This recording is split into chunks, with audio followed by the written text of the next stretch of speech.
जय मसीह की। प्रभु का धन्यवाद हो आज के सुंदर दिन के लिए जो उसने हमारे जीवन में जोड़ा है। उसने हमें ये समय दिया है अपनी दया में, अपने अनुग्रह में, कि हम उसकी महिमा करें, मिलकर उसकी आराधना करें और उसके नाम को हम ऊंचा उठाएं। क्या आप भी यीशु की आराधना मेरे साथ मिलकर करना चाहते हैं? क्या उसने आपके जीवन में आशीष दिया है? क्या उसने आपके जीवन में अनुग्रह किया है? क्या उसने आप पर करुणा की है? मैं विश्वास करता हूँ कि उसने किया है, उसने मेरे भी जीवन में किया है। और हम सब मिलकर इस वक्त उसकी करुणा के लिए, उसकी दया के लिए मिलकर आवाज़ उठाकर हम उसकी आराधना करें, उसकी स्तुति करें, क्योंकि हमारा परमेश्वर उसके योग्य है। मिलकर ताली बजा के उसकी महिमा करें। आवाज उठाएंगे, हम साज बजाएंगे, है यीशु महान अपना, ये गीत सुनाएंगे। आवाज उठाएंगे, हम साज बजाएंगे, है यीशु महान अपना, ये गीत सुनाएंगे। आवाज उठाएंगे। ना देख सका हमको, ना देख सका हमको, तू पाप के सागर में, और बन के मनुष्य आया आकाश से सागर में।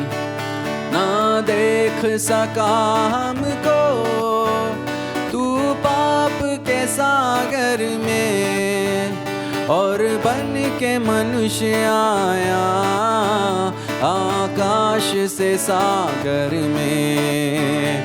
मुक्ति का तू दाता है, दुनिया को बताएंगे, है यीशु महान अपना, ये गीत सुनाएंगे। आवाज उठाएंगे, आवाज उठाएंगे, हम साज बजाएंगे, है यीशु महान अपना, ये गीत सुनाएंगे। आवाज उठाएंगे। संसार की सुंदरता में, संसार की सुंदरता में, ये रूप जो तेरा ही, इन चांद सितारों में, है अक्स जो तेरा ही। मिलकर हम गाएं। संसार की सुंदरता में, ये रूप जो तेरा ही, इन चांद सितारों में, है अक्स जो तेरा ही। महिमा की तेरी बातें हम सबको बताएंगे, है यीशु महान अपना, ये गीत सुनाएंगे। आवाज उठाएंगे, आमेन, हम साज बजाएंगे, है यीशु महान अपना, ये गीत सुनाएंगे। आवाज उठाएंगे। दिल उसका खजाना है, दिल तेरा खजाना है, एक पाक मोहब्बत का, था पा न सका कोई, सागर है तो उल्फत का। दिल तेरा खजाना है, एक पाक मोहब्बत का, था पा न सका कोई, सागर है तो उल्फत का।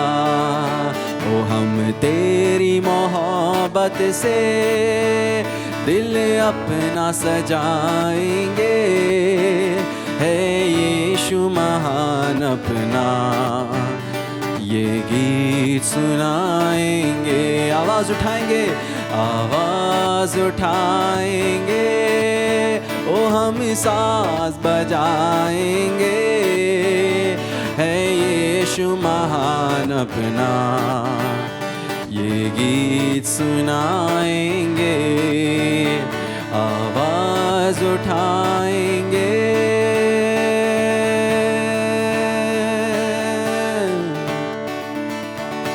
मिलकर अपनी आवाज़ों को उठाते हुए यीशु नाम को हम ऊंचा उठाएं, जो सबसे ऊंचा है, वो महान है, हमारा परमेश्वर महान है।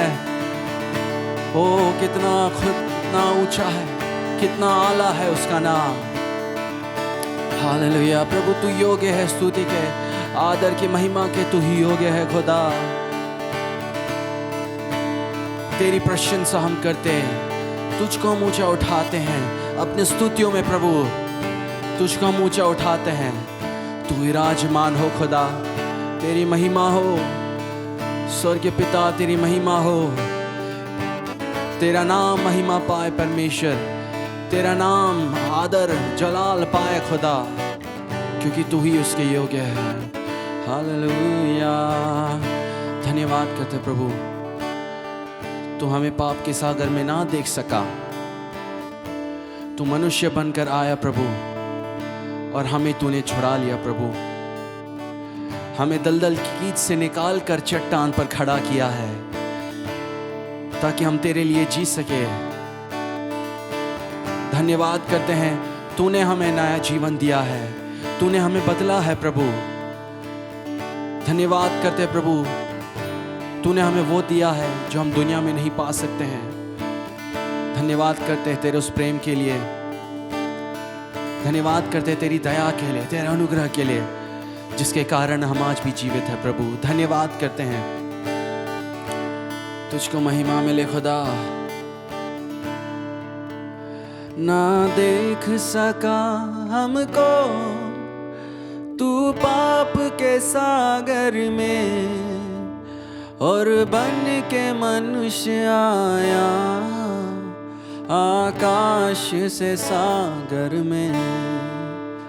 ना देख सका हमको तू पाप के सागर में, और बन के मनुष्य आया आकाश से सागर में।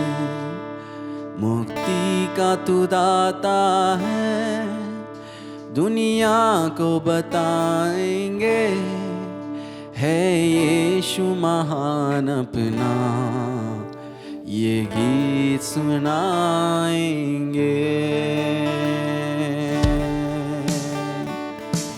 आमीन। Hallelujah, hallelujah, hallelujah.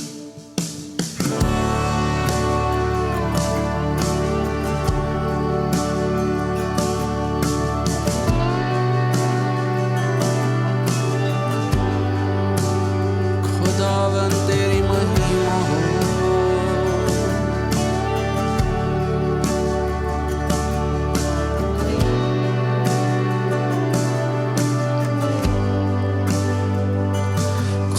खुदावन आसमानी तेरा नाम महिमा पाए, तेरा राज आए जल्दी, तेरी इच्छा पूरी हो। जैसे स्वर्ग में होती है, पृथ्वी पर भी होवे। जैसे स्वर्ग में होती है, पृथ्वी पर भी होवे। तेरी इच्छा, तेरी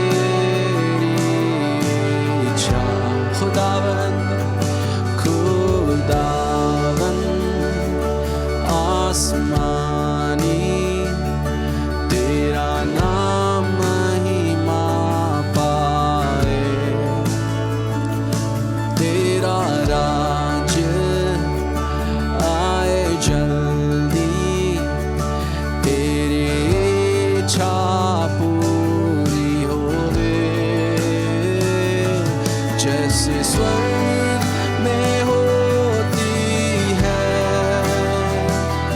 पृथ्वी पर भी होवे, जैसे स्वर्ग में होती है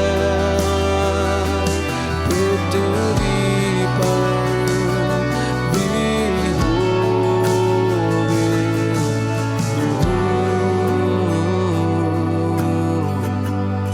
इस धरती पर तेरा राजा है, इस धरती पे तेरा स्वर्ग है, तेरा स्वर्ग है, इस धरती पे तेरा स्वर्ग है, इस धरती पे तेरा स्वर्ग है, इस पृथ्वी पे तेरा स्वर्ग है, इस धरती पे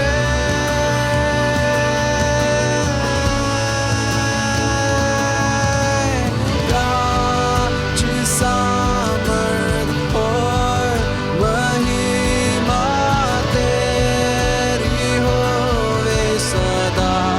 आमीन।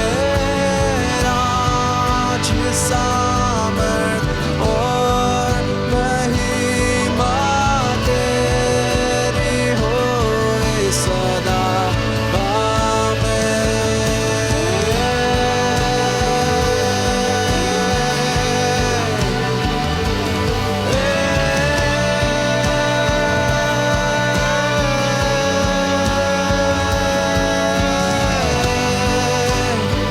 तेरा स्वर्ग है, तेरा स्वर्ग है,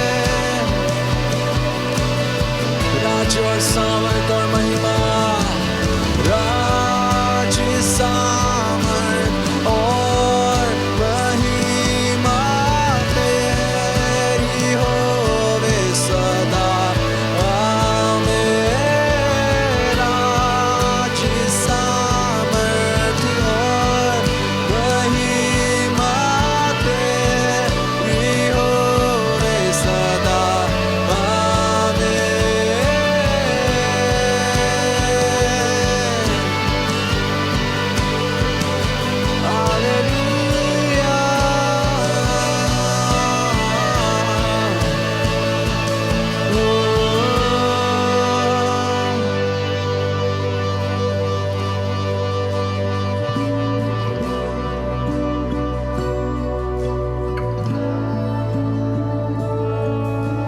राज सामर्थ और महिमा तेरी होवे सदा। आमीन।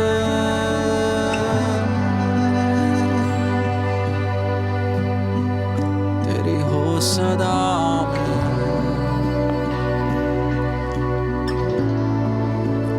तेरा स्वर्ग है, इस पृथ्वी पे तेरा स्वर्ग है, इस पृथ्वी पे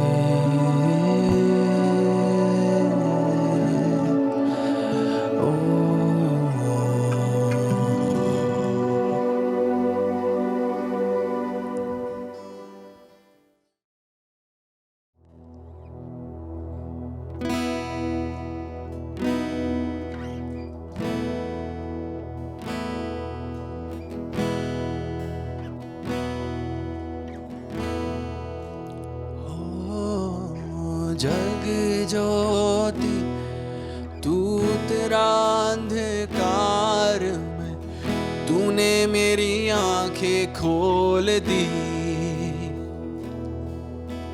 खूबसूरती तुझे चाहूं पूरे दिल से, आशा जीवन तेरे संग की।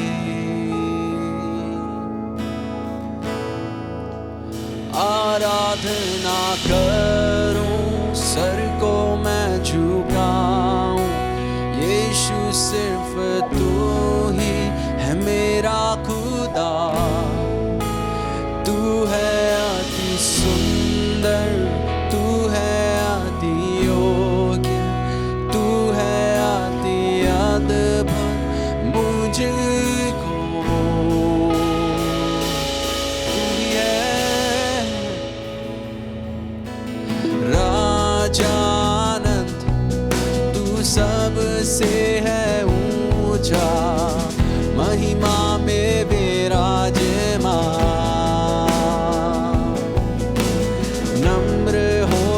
आया जिस संसार को बनाया, उसमें प्रेम के खातिर हुआ गरीब।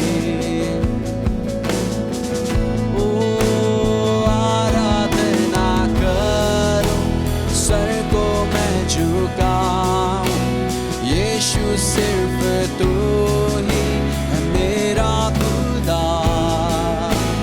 तू है अति सुंदर, तू है अति योग्य, तू है अति अद्भुत मुझको।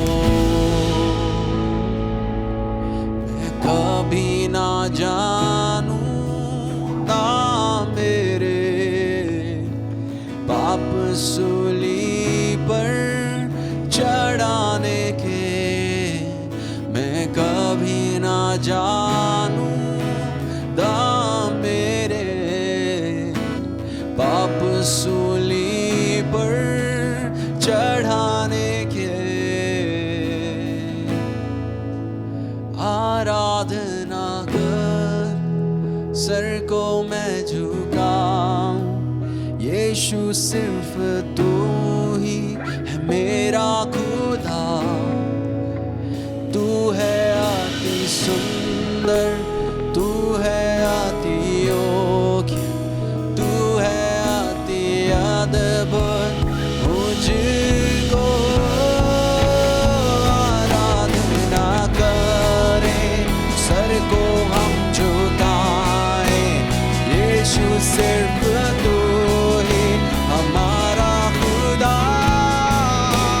तू है अति सुंदर, तू है अति योग्य, तू है अति अद्भुत हमको। तू है अति सुंदर, तू है अति योग्य, तू है अति अद्भुत हमको। तू है अति सुंदर, तू है अति योग्य, तू है अति अद्भुत हमको।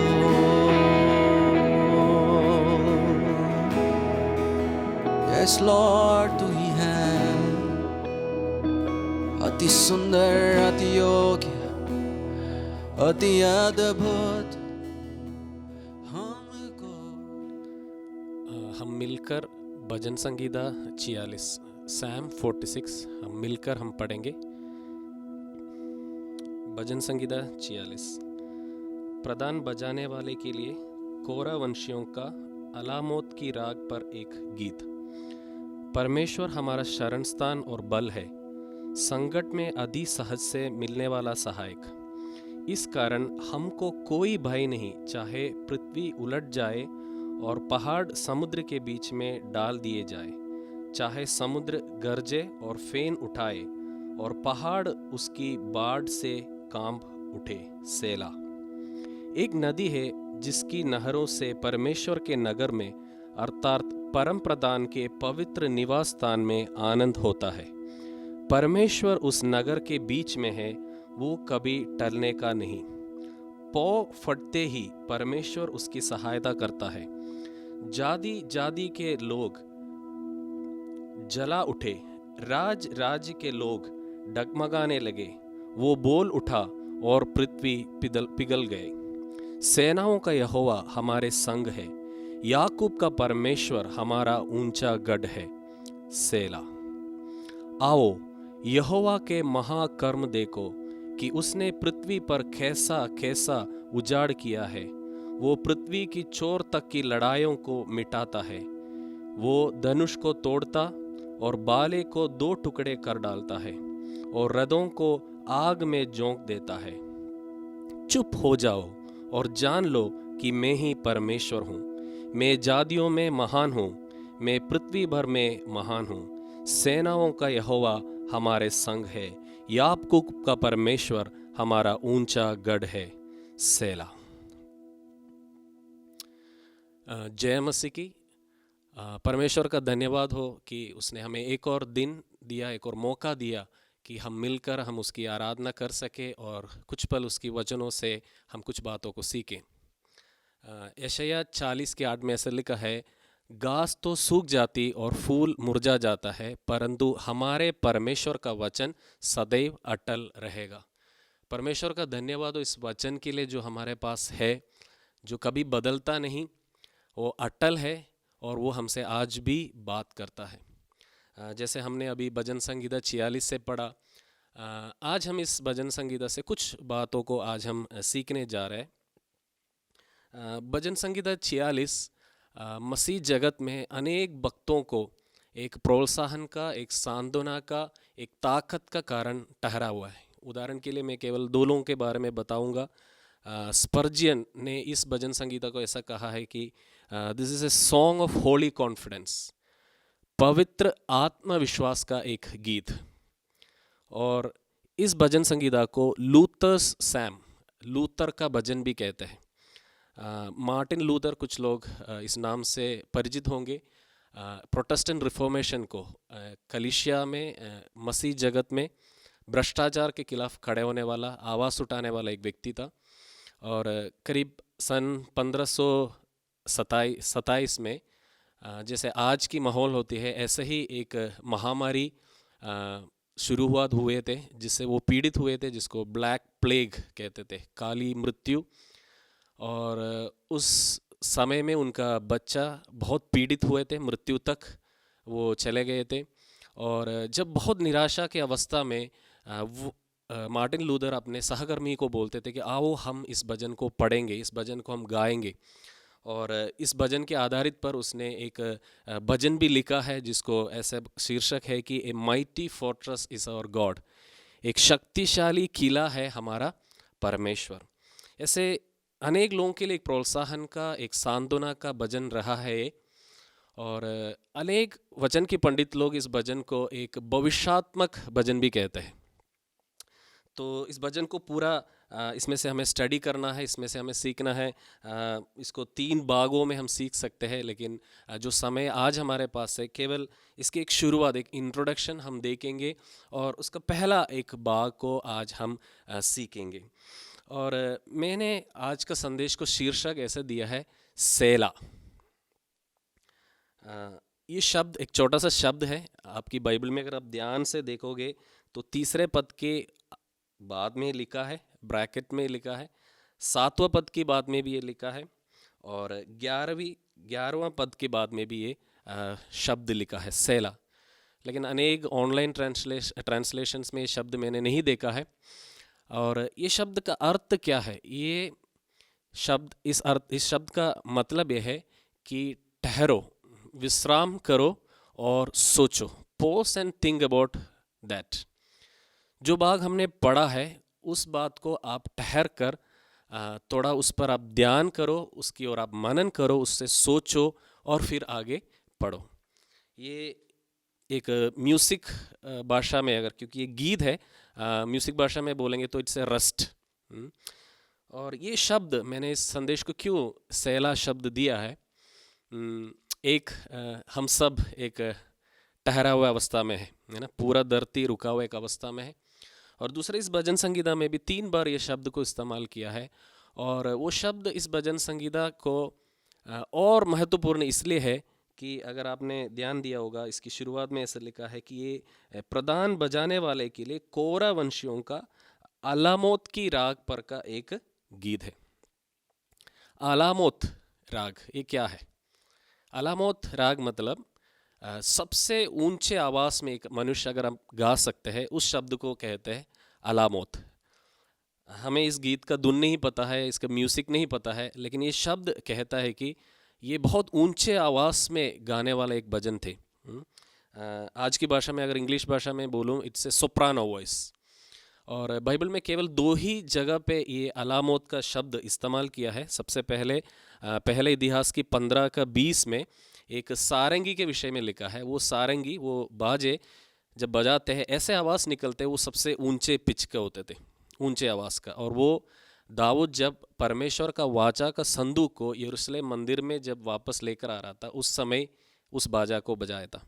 और दूसरे बार जब हम पढ़ते हैं इस भजन संगीता 46 में, तो अब सोचकर देखिए, ऊंचे आवाज़ में गाने वाला एक गीत, ऊंचे आवाज़ में गाने वाला एक सॉन्ग के बीच में अचानक एक रोक आ जाते हैं, तो कुछ गंभीर बात होती है, उसको सोचने का हमें मजबूर करता है ना।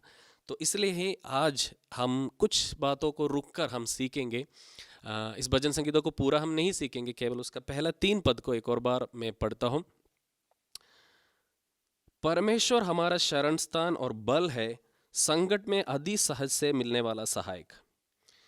इस कारण हमको कोई भय नहीं, चाहे पृथ्वी उलट जाए और पहाड़ समुद्र के बीच में डाल दिए जाए, चाहे समुद्र गरजे और फेन उठाए और पहाड़ उसकी बाढ़ से काम उठे, सेला। ये 3 पद को पढ़कर रुककर सोचने के लिए हमें वचन कहता है। तो जब मैं इस भजन को पढ़ रहा था, 2 सवाल हम इस 3 पदों से हम देखेंगे। सबसे पहले सवाल यह है कि भजन संगीत लिखने वाला, इस भजन को लिखने वाला कोरा वंशीय कौन है? यह है मेरा सवाल। Who were the sons of Korah? दूसरा सवाल इन 3 पदों से हम जो सीखने जा रहे हैं वो है, इस 3 वचन के अंदर प्राकृतिक विपत्तियों का वर्णन क्यों है? Why are natural disasters mentioned in these 3 verses? तो मुझे बहुत सारी बातें कहनी है थोड़ा, इसलिए मैं थोड़ा सा जल्दी से भी जाऊंगा। कुछ बातें हम इतिहास से सीखेंगे और कुछ बातों को हम भविष्य में होने वाले बातों को हम सीखेंगे, ताकि वर्तमान काल में हमारे जीवनों में हम कुछ फ़र्क को हम लाएं, कुछ निर्णयों को हम ले सकते और कुछ बदलाव को हम ला सकते हैं। तो मेरा पहला सवाल, जो जैसे मैंने बोला, कोरा वंशिया, इस भजन को लिखने वाले लोग, इतने ऊंचे आवाज़ से एक गीत लिखने वाले लोग, इतने ऊंचे आवाज़ों में एक गीतों को गाने वाला लोग कौन थे? उसके लिए हमें गिनती के पुस्तक की ओर हमें जाना होगा। अगर गिनती 16 अध्याय में अगर हम जाएंगे, आप उस अध्याय को पूरा आप घर पे हम पढ़ सकते हैं, लेकिन मैं पूरा नहीं पढ़ूंगा, उसमें से कुछ बातों को बस कहने के लिए कोरा वंशिया कौन है। पहले हमें देखना है कि कोरा कौन था। 16 अध्याय का पहला पद पे अगर आप ध्यान देंगे, उससे हमें पता चलेगा कि ये लेवी गोत्र का एक व्यक्ति है, लेवी का परपोता है। और 9 पद को अगर आप ध्यान से दोगे तो हमें पता चलेगा कोरा परमेश्वर के लिए अलग किए हुए एक व्यक्ति था। और 9 पद से ये भी बात हमें पता चलेगा कि कोरा चुने हुआ एक व्यक्ति था और परमेश्वर के लिए और एक मंडली के लिए, परमेश्वर का चुने हुए मंडली का अगुवाई करने के लिए, सेवा करने के लिए ठहरा हुआ एक व्यक्ति है। लेकिन और भी हम आगे देख सकते हैं, 10 पद में अगर हम देखेंगे तो पता चलता है कि ये व्यक्ति और ज़्यादा पदों को, स्थानों को इच्छा रखने वाला एक व्यक्ति था। वो एक याजक, एक लेवी है, लेकिन एक याजक का पद पर उनका नज़र था। और उस कारण हम देख सकते हैं, दूसरे पद में हम देख सकते हैं, एक बहुत बड़ा एक इन्फ्लुएंशियल एक पद इनके पास था, लोगों को प्रभावित करने का एक पद इनके पास था। उसके वजह से उन्होंने क्या किया, करीब 250 लोगों को जो सभासद और नामी थे, दूसरा पद में, उनको उन्होंने क्या किया, संग में लेकर आया। और तीसरा पद में हम देख सकते हैं उसने क्या किया, उस समय का जो अगुआ था मूसा और हारून, उन दोनों के विरुद्ध में इस झुंड को उसने खड़ा किया। और उन्होंने क्या बोला, तीसरा पद में अगर आप ध्यान देंगे इसमें लिखा है कि तुमने बहुत किया है, अब बस करो, क्योंकि सारी मंडली का एक एक मनुष्य पवित्र है और यहोवा उनके मध्य में रहता है, इसलिए तुम यहोवा की मंडली में ऊंचे पद वाले क्यों बन बैठे हो। ये सवाल उसने मूसा और हारून के खिलाफ उसने उठाया। और इस सवाल और इस बातों को मन में रखते हुए ये परमेश्वर का सेवा करने का नतीजा क्या हुआ हम देख सकते हैं। अगर उसकी उसी अध्याय का 31 से लेके 35 तक अगर हम पढ़ेंगे, हम देख सकते हैं उधर एक विपत्ति आई। एक प्राकृतिक विपत्ति नहीं कह सकते, अप्राकृतिक, अननेचुरल एक डिजास्टर उधर हुए। 31 पद में ऐसे लिखा, ये सब बातें कह ही चुका था कि भूमि उन लोगों के पांव के नीचे फट गई और पृथ्वी ने अपना मुंह खोल दिया और उनका और उनके घर द्वार के सामान और कोरह के सब मनुष्यों और उनकी सारी संपत्ति को भी निगल लिया, और वे और उनका सारा घर बार जीवित ही अधोलोक में जा पड़े। और पृथ्वी ने उनको ठाप लिया और वे मंडली के बीच में से नष्ट हो गए, और जितने इजरायली उनके चारों ओर थे वे उनका चिल्लाना सुन ये कहते हुए भागे कि कहीं पृथ्वी हमको भी निगल ना ले। तब यहोवा के पास से आग निकली और उन 250 धूप चढ़ाने वाले को भस्म कर डाला। तो इस अध्याय अगर हम ध्यान से देखेंगे तो हमें पता चलेगा कि कोरा और उनका सारा घर, उनकी घर के सामान, सब कुछ एक विपत्ति का द्वारा नष्ट हुए। तभी आप सोच रहे होंगे, आपके पास से सवाल होगा कि फिर कोरा का वंशियां कैसे रह गई कि ये भजन को लिख सके। क्योंकि समय के कमी के कारण मैं पूरा वचन नहीं पढ़ा, लेकिन समझाने के लिए, बस इस भजन संगीता का पृष्ठभूमि आपको समझाने के लिए केवल इसका अगर 26 और 27 पद, गिनती 16 का 26 और 27 पद को अगर हम पढ़ेंगे, ऐसा लिखा है, उसने मूसा ने मंडली के लोगों से कहा, तुम उन दुष्ट मनुष्यों के डेरों के पास से हट जाओ और उनकी कोई वस्तु ना छुओ, कहीं ऐसा ना हो कि तुम भी उनके सब पापों में फंसकर मिट जाओ। ये सुन के वे कोरा, दातान और अबीराम के तंबुओं के आसपास से हट गए, परंतु दातान और अबीराम निकलकर अपनी पत्नियों, बेटों और बाल बच्चों समेत अपने अपने डेरे के द्वार पर खड़े हुए। ये विपत्ति आप पढ़ने से पहले और इन्होंने जो कामों को किया उसके नतीजे उनको मिलने के बीच में एक समय उनको मिला था जब मूसा ने उस सारी मंडली से कहा कि तुम कोरा की उस चावनी से दूर हो जाओ, नहीं तो नष्ट हो जाएंगे। और भी उधर लोग थे जो विरोध करने वाला, लेकिन मैं बस केवल ध्यान उस कोरा वंशियों पर लेना चाहता हूँ। तो 27 पद को अगर हम ध्यान देंगे तो जब मूसा ने इस वचन को बोला, कई लोग कोरा की चावनी से, उनकी तंबुओं से दूर हुए। हम पढ़ते हैं उस वचन में अगर ध्यान देंगे, दातान और अबीराम के पत्नियां और बाल बच्चे, उनकी बेटों ने उस चावनी से दूर नहीं हुए, चावनी के पास ही वो रहे और उनके ऊपर विपत्ति पड़े। लेकिन इधर हम नहीं पढ़ते हैं कि कोरा के बच्चे उधर था करके, हम नहीं पढ़ते हैं, क्योंकि मेरा मानना है कि जब ये वचन उनकी ओर आया, कोरा के पुत्र ने एक निर्णय लिया कि उस गलत जगह से, जहाँ पे पाप है, जहाँ पे गलत बातें हो रहे, उन चावनी से हटकर उन्होंने दूसरे जगह में गया, जिसकी वजह से वो बच गए। इसका सबूत वचन ही खुद देते हैं। अगर आप आगे गिनती 26 अध्याय में जाएंगे, उसकी 10 और 11 पद को भी अगर आप पढ़े, उसमें उधर ऐसा लिखा है, जब उन 250 मनुष्यों के आग में भस्म हो जाने से वो मंडली मिट गई, उसी समय पृथ्वी ने मुंह खोलकर कोरा समेत उनको भी निगल लिया और वे एक दृष्टांत ठहरे। और 11 पद में क्या लिखा, परंतु कोरा के पुत्र नहीं मरे थे। कोरा का वंश, कोरा के बच्चे एक निर्णय लिया कि उस गलत जगह से, उस गलत प्रभाव से उन्होंने एक निर्णय लिया। आखिरी क्षण में मूसा का वचन को सुनकर उन्होंने एक कदम उठाया और उस गलत जगह से जब वो हट गया, वो विपत्ति उनके ऊपर नहीं आया। मेरा मानना है भजन संगीता 46 में जब ये कोरह वंशी जब इस गीत को गा रहा है, क्योंकि उन्होंने वो दृश्य को देखा, उस विपत्ति को, उस प्राकृतिक विपत्ति को, पृथ्वी अलग होना, जीवते हुए अपने रिश्तेदार, घराना, धन संपत्ति सब उस अधोलोक में जाते हुए उन्होंने देखा। लेकिन क्योंकि उन्होंने एक सही निर्णय लिया था कि वो बच गया, इसलिए उसने जब उस भजन को लिखा वो ऐसा कहता है कि हमें किसी चीज़ का डर नहीं, चाहे पृथ्वी भी उलट जाए, चाहे पहाड़ भी समुद्र में गिर जाए, समुद्र की पानी भी उठे, हमें किसी चीज़ का डर नहीं, क्योंकि हमने परमेश्वर को हमारा शरण स्थान और बल बनाया है। और आगे जाकर इतिहास में अगर हम देखते हैं, दूसरा इतिहास उसकी 20 की 19 में हम पढ़ते हैं, यही कोरह वंशियां क्या बन गया, इज़राइल के परमेश्वर यहोवा की स्तुति अत्यंत ऊंचे स्वर से करने वाले लोगों में हो गया। हालेलुया।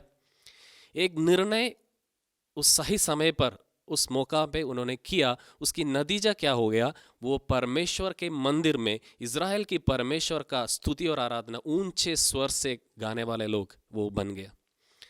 तो आप सोच रहे होंगे कि मैं ये इतिहास क्यों बता रहा हूँ, क्योंकि जो भजन संगीत हमने पढ़ा उसमें मैं वापस जाना चाहता हूँ। उसमें हम देखते हैं ये भजन कोरह वंशियों ने ऊंचे आवाज से किया, लिखा, गाया, और वो कहता है कि हमें कोई विपत्ति से कोई डर नहीं। दूसरा पद में वो कहते हैं हमको कोई भय नहीं, चाहे पृथ्वी भी उलट जाए।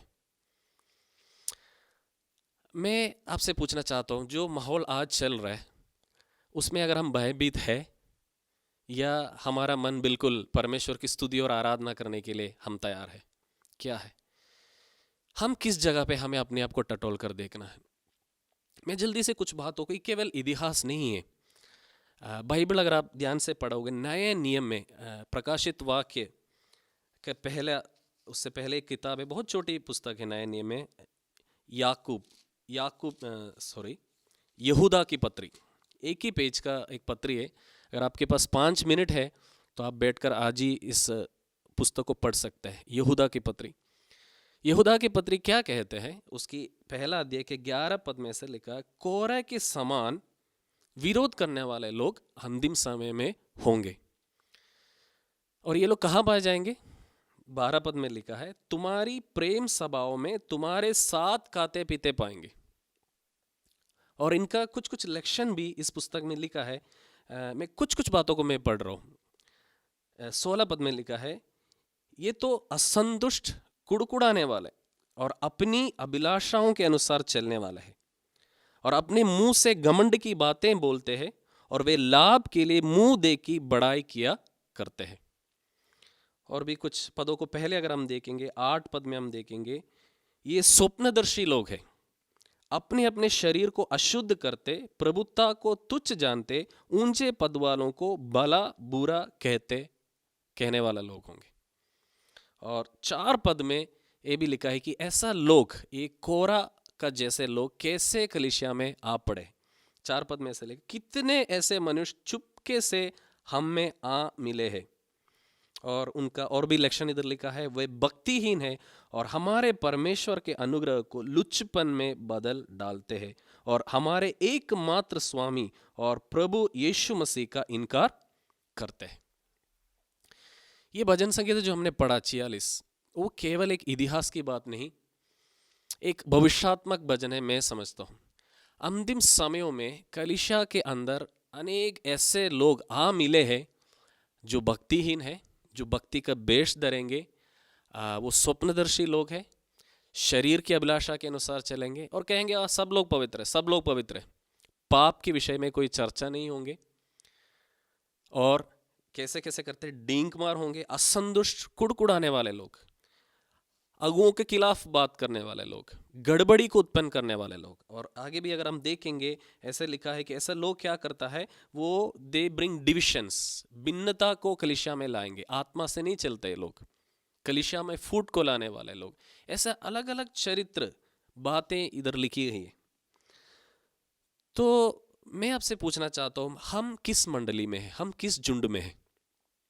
हमारे पास परमेश्वर ने एक ठहराव, एक विश्राम, एक आराम की समय में हमें लेकर आया है ताकि हम सोचें हम किस दल में हैं। क्योंकि हम देखते हैं ये जो विपत्तियां जो हुए हैं ये केवल अंत नहीं, बहुत कुछ और आने वाला है। अगर आप पढ़ेंगे मत्ती रचित सुसमाचार उसकी 24 अध्याय उसका 6 से 8 में ऐसा लिखा है कि ये सब क्या है, एक प्रसव पीड़ा का आरंभ है। प्रसव पीड़ा जब होती है, प्रसव पीड़ा जब एक बार शुरू हो जाता है उसका तीव्रता और उसकी गंभीरता बढ़ते हैं।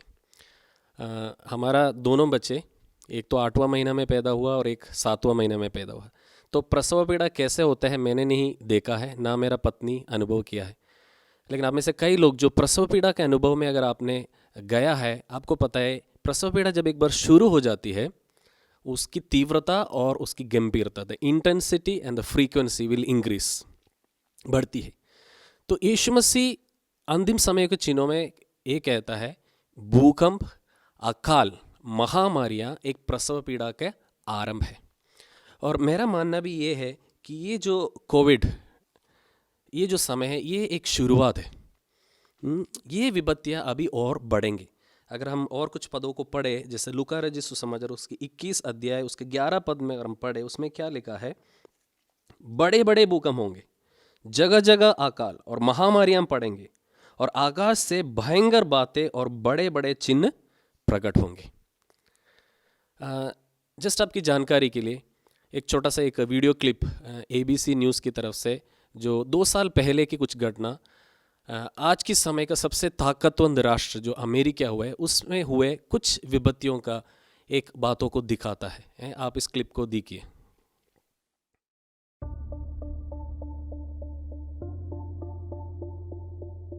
Series of mudslides destroying or damaging more than 500 homes and businesses. You see this area here with this home and this pool as we fade back to what's left there now, absolutely nothing. From Burbank to Montecito, those new images of the harrowing first moments. Oh my God, Mom! Marco Farrell recording that wall of water. The Thomas Fire, largest in California history, denuded the nearby hills of vegetation and anything that would absorb the water. Many did not heed the voluntary evacuation warnings. Given the freak nature of the downpour, it might not have mattered anyway. They screwed up big time. They should have said anyone in the floodplain should get the hell out. Almost an unbelievable scene for thousands of Maryland residents. Raging waters filling the streets of their town, Ellicott City. Oh my God! Crumbling houses. And smashing car after car. They're all going down. Tossing them like toys. It happened so fast, a torrential downpour, more than 8 inches of rain in just 3 hours. Ellicott City is the strongest community I've ever been a part of. We're going to rebuild this place the best we can. Hurricane Florence now crashing into the Carolina coast as fears of catastrophic flooding have already been realized. Winds now ranging up to 90 miles per hour, so strong the roof of this gas station collapsed. That roof then blowing away. Take a look at the waves crashing inside this home in North Topsail Beach. Now it seems the 500-year floods come every other year. How do you plan for that? If you are refusing to leave during this mandatory evacuation, then you need to notify your legal next of kin because the loss of life is very, very possible. Hurricane Michael is the strongest hurricane to hit the U.S. since 1969, ripping through the southeast, leaving a path of destruction in its wake. The monster storm slamming into Florida's panhandle, making landfall near Mexico Beach just before 1 o'clock in the afternoon. Winds at 155 miles an hour, just shy of a Category 5 hurricane. Watch as fierce winds tear apart this Panama City home. Transformers bursting behind us. You see that? And when the storm finally passed through, the scale of the devastation coming into focus. We've lost everything. I mean, everything. And we're lucky to have our lives. An entire town has been reduced to ashes. This fire is now the fourth most destructive in California's history. We lost everything, trailers, all our belongings. Now we're on grinding rock. The mayor of the city, Jody Jones, urging her residents to not surrender. I don't know what we're going to be faced with in the next few days, but we will rise from the ashes, so to speak. We will rebuild and we'll be better than ever. In Northern California, the Camp Fire has grown even more deadly. The Carr Fire near Redding, now 20,000 acres. And near Yosemite, the Ferguson Fire charring more than 43,000 acres. Parts of that park still closed. Down in Southern California, two major wildfires, the Hill Fire and the Woolsey Fire, just miles from one another. Based on where we're going with temperatures because of increasing greenhouse gases, we're going to have drier and drier summers. I can't see the situation getting better. If anything, it's going to get worse. मैंने क्यों ये दिखाया? आपको डराने के लिए नहीं, मैं बताने के लिए कि विपत्तियाँ और गंभीर होते जाएंगे, इसकी तीव्रता और बढ़ेंगे और ये बहुत गंभीर बातों की और अंतिम समय के होते होते चलेंगे। अगर आप एक दो पदों को और हम पढ़ेंगे, अगर आप प्रकाशित वाक्य उसकी 6 अध्याय उसकी 12 से लेकर 17 तक अगर पढ़ेंगे, ऐसे लिखा है, जब उसने 8वीं मुहर खोली तो मैंने देखा कि एक बड़ा भूकंप हुआ और सूर्य कंबल के समान काला और पूरा चंद्रमा लहू के समान हो गया। आकाश की तारे पृथ्वी पर ऐसे गिर पड़े जैसे बड़ी आंधी से हिलकर अंजीर के पेड़ में से कच्चे फल जड़ते हैं। आकाश ऐसा सरक गया जैसा पत्र लपटने से सरक जाता है और हर एक पहाड़ और टापू अपने अपने स्थान से टल गया। तब पृथ्वी के राजा और प्रधान और सरदार और धनवान और सामर्थी लोग और हर एक दास और हर एक स्वतंत्र पहाड़ों की कोहों में और चट्टानों में जा छिपे और पहाड़ों और चट्टानों से कहने लगे, हम पर गिर पड़ो और हमें उसकी मुंह से जो सिंहासन पर बैठा है और मेमने के प्रभाव से छिपा लो, क्योंकि उनके प्रकोप का भयानक दिन आ पहुंचा है। अब कौन ठहर सकता है? और ये विपत्तियाँ और बढ़ती जाएगी। और प्रकाशित वाक्य का 16 अध्याय उसकी 17 से लेकर 20 में भी ऐसा लिखा है, 7वें स्वर्गदूत ने अपना कटोरा हवा पर उंडेल दिया और मंदिर के सिंहासन से ये बड़ा शब्द हुआ, हो चुका। फिर बिजलियां चमकी और शब्द और गर्जन हुए और एक ऐसा बड़ा भूकंप आया कि जब से मनुष्य की उत्पत्ति पृथ्वी पर हुई तब से ऐसा बड़ा भूकंप कभी ना आया था। इससे उस बड़े नगर के 3 टुकड़े हो गए और जादी जादी के नगर गिर पड़े और बड़े बेबीलोन को का स्मरण परमेश्वर के यहाँ हुआ कि वो अपने क्रोध की जलजलाहट की मदिरा उसे पिलाए। और हर एक टापू अपनी जगह से टल गया और पहाड़ों का पता न चला। आकाश से मनुष्यों पर मन मन भर के बड़े ओले गिरे और इसलिए कि ये विपत्ति बहुत ही भारी थी, लोगों ने ओलों के विपत्ति के कारण परमेश्वर की निंदा की। ये सब भविष्यवाणियाँ यीशु ने की है और यीशु साफ कहता है कि आकाश और पृथ्वी टल जाएंगे परंतु मेरी बातें कभी ना टलेंगी। ये वर्तमान अवस्था जो हमारे चारों ओर चल रहा है, मैं विश्वास करता हूँ ये परमेश्वर की ओर से एक सहला है, एक ब्रेक है, एक ठहराव है, एक रेस्ट पीरियड है कि हम रुक के हम सोचे हम किस दिशा में जा रहे हैं।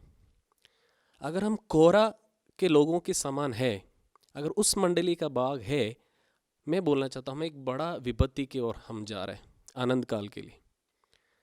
और अगर हम कोरा वंशियों के समान, अगर हम एक सही निर्णय इस वचन को सुनकर इस समय में अगर हम ले, मैं बोलना चाहता हूँ हम एक दूसरा जगह की ओर जा रहे हैं। एक जगह आनंद काल की विनाश की ओर और एक जगह अत्यंत ऊंचे स्वर से जीवित परमेश्वर की स्तुति और आराधना करने का। अभी तक जो बातें हमारे जीवन में घटी हम उसको भूल जाए, हम रुक कर, अभी भी हमारे पास समय है कि हम जिस जगह पे खड़े हैं उस जगह पे हम सही जगह की ओर हम आए।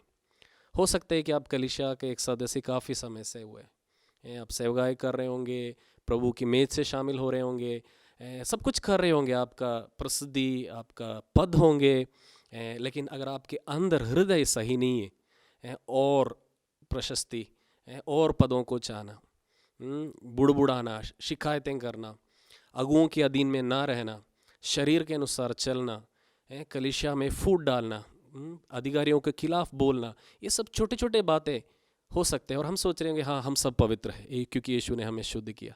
लेकिन मैं बोलना चाहता हूँ, हमें परमेश्वर का अनुग्रह एक लाइसेंस के समान नहीं लेना कि हम पाप में जिए, लेकिन आज हमें रुक कर एक सही निर्णय को हमें लेना है।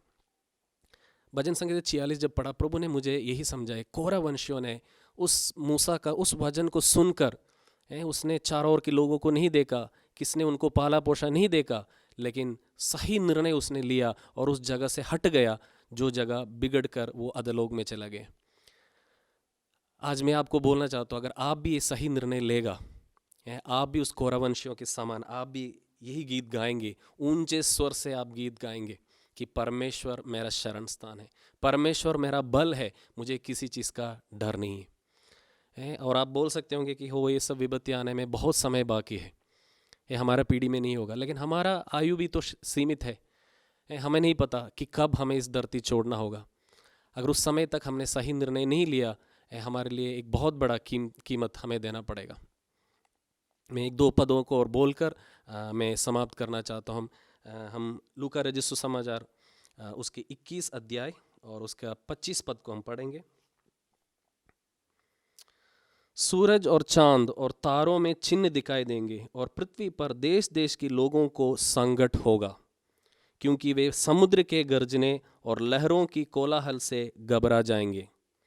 भय के कारण और संसार पर आने वाली घटनाओं की बाट देखते देखते लोगों की जी में जी न रहेगा, क्योंकि आकाश की शक्तियां हिलाई जाएगी। तब वे मनुष्य के पुत्र को सामर्थ और बड़ी महिमा के साथ बादल पर आते देखोगे। 28 पद, जब ये बातें होने लगे तो सीधे होकर अपने सिर ऊपर उठाना, क्योंकि तुम्हारा छुटकारा निकट होगा। हालेलुया। ये विपत्तियां का गंभीरता और तीव्रता जब बढ़ती जाएगी और चारों ओर नकारात्मक बातें होंगे, ये समय कोरह वंशियों के लिए, परमेश्वर के भक्तों के लिए, परमेश्वर के पुत्रों के लिए घबराने का समय नहीं, लेकिन उनको सीधा होने का समय है, उनको और सिर को ऊंचा उठाने का समय है और ये कहना है कि हमारा छुटकारा निकट आया है। Hallelujah, hallelujah. कोरह वंशियों के समान हमारा भी आवाज़ बुलंद होंगे, हम भी ऊंचे आवाज़ से हम कहेंगे कि परमेश्वर ने हमें छुड़ाया, परमेश्वर मेरा बल है, हमें किसी चीज़ का डर नहीं है। और प्रकाशित वाक्य में भी एक चित्र हम देखते हैं कि अंतिम समय में जो लोग परमेश्वर का भय मानते हैं, जिन्होंने परमेश्वर को अपना शरण स्थान ठहराया, वो स्वर्ग में क्या करते हैं। प्रकाशित वाक्य उसकी 7वां अध्याय उसका 9 और 10 में ऐसा लिखा है, इसके बाद मैंने दृष्टि की और देखो, हर एक जाति और कुल और लोग और भाषा में से एक ऐसी बड़ी भीड़ जिससे कोई गिन नहीं सकता था, श्वेत वस्त्र पहने और अपने हाथों में खजूर की ढालियां लिए हुए सिंहासन के सामने और मेमने के सामने खड़ी है और बड़े शब्द से पुकार कर कहती है, उद्धार के लिए हमारे परमेश्वर का जो सिंहासन पर बैठा है और मेमने का जय जयकार हो। हालेलुया। मेरा भी यही प्रार्थना है, आप भी, मैं भी उस झुंड में होना चाहिए। अलामोत राग में ऊंचे आवाज़ों में परमेश्वर को स्तुति करने वाला कोरह वंशी हमें आना है। इसलिए मैं आप लोगों को यही बोलना चाहता हूँ, एक सेला, एक ब्रेकअप ले और सोचे इन वचनों को जो हमने सुना और अपने ही इतिहास को आप ढूंढ कर देखें आप किस दिशा में जा रहे हैं और अपने जीवनों को समर्पण करें। हम मिलकर हम प्रार्थना करें। मैंने बहुत सारी बातों को आज कही, इतिहास से, भविष्य में होने वाले बातें, ये सब किसी को डराने के लिए नहीं, धमकी देने के लिए नहीं, लेकिन परमेश्वर का वचन कभी नहीं बदलता। बहुत सारी बातें आनी है, एक प्रसव पीड़ा शुरू हुई है, इसकी तीव्रता और गंभीरता बढ़ेगी। शायद एक कोविड कुछ समय के बाद ठीक हो जाएंगे, लेकिन यीशु ने जो बोले एक एक बात अपने समय में पूरा होगा। अगर हम जीवित रहेंगे उस समय में, हमें भी उसमें से कई चीज़ों से गुजरना होगा, लेकिन वो समय हमारा भय का समय नहीं, लेकिन उस समय हमें और सीधा होकर अपने सिर को ऊंचा उठाकर परमेश्वर की स्तुति और आराधना करने के लिए है। हमें दुनिया के साथ घबरा कर चिंता में रहने के लिए नहीं परमेश्वर ने बुलाया। अगर आप आज इस छोटे शुरुआत में ही अगर हम घबरा गया है, अगर हम असमंजस में पड़े हैं, तो हमें ठटोल कर देखना है हमारा बल कौन है। जैसे हमने प्रकाशित वाक्य से पढ़ा, राजा लोग, प्रधान लोग, अधिकारी लोग, धनी लोग, सब लोग इधर उधर भागेंगे एक शरण स्थान के लिए। लेकिन परमेश्वर का धन्यवाद हो, उसने हमें यीशु मसीह को दिया है। इस समय हम अपने जीवनों को समर्पण करें, प्रभु से कहें, यीशु आप मेरा चट्टान है, आप मेरा शरण स्थान है, मैं इधर उधर नहीं भाग रहा हूँ, मेरी सुरक्षा आप में है, आपने मुझे भय के आत्मा नहीं दिया। प्रभु आपके शांति मेरे मन में बने रहे। आज इस वचन को सुनकर जैसे कोरह का वंशियों ने जो निर्णय लिया, सही निर्णय उसने लिया, आज मैं भी एक निर्णय ले रहा हूँ। परमेश्वर अंगीकार करता हूँ, प्रभु मैं पश्चाताप करता हूँ, मन फिराता हूँ, और मैं उस कोरह वंशियों के समान ऊंचे आवाज़ में, परमेश्वर के संत लोगों के साथ ऊंचे आवाज़ में उस मेमने का स्तुति और आराधना, उस पिता परमेश्वर की आराधना करने वाले झुंड में हम होना चाहते हैं। परमेश्वर प्रभु इस ठहराव के लिए धन्यवाद, इस सहला समय के लिए हम धन्यवाद। प्रभु रुक कर सोचने के लिए जो समय आपने हमें दिया, धन्यवाद प्रभु। ये समय बेकार ना जाने पाए। मेरा प्रार्थना है जो वचन सुन रहे इसका किसी का भी जीवन में ये समय बेकार ना होने पाए। परमेश्वर ये बड़े विपत्तियाँ, अनंत काल की विपत्तियाँ हम पर आने से पहले प्रभु हम एक सही चुनाव आज हम ले सके। परमेश्वर धन्यवाद, धन्यवाद यीशु के नाम से मांगते हैं। पिता परमेश्वर का प्रेम, प्रभु यीशु मसीह का अनुग्रह और पवित्र आत्मा का सहभागिता हम सबके साथ हमेशा तक बना रहे।